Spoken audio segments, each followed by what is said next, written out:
আপনি যদি ওটা করতে পারেন, কিন্তু সেটা ফার্স্ট লেভেলে না, হ্যাঁ সেটাও কিন্তু আরেকটা লেভেলে যে ওটাও করতে পারলে আপনার বিজনেস আরো গ্রো করবে। কিন্তু আমি যেটা বলতেছি এটা জাস্ট এই যে গ্রুপ থেকে বা আমাদের নিজেদের থেকে আমরা যতটুকু করতে পারি, তখন দেখবেন গ্রুপ থেকে পেজ থেকেও কিন্তু আপনার বাইরের সেলও পাবেন।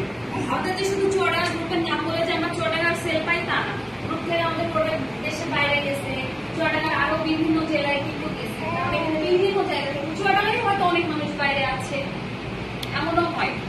তো আপনারা যারা নতুন আছেন তাদের বলবো আগে নিজের পেজ, তারপর আইডি এগুলাটা ঠিক করেন, মানে এগুলাটা ওই পাবলিক প্রাইভেট করে রাখলে হবে।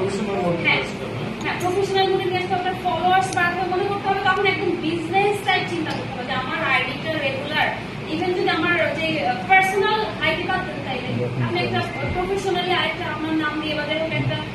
একটা আইডি ব্যবসার জন্য আরেকটা আইডি করেন, সেখানে আপনি বিভিন্ন যত চড়া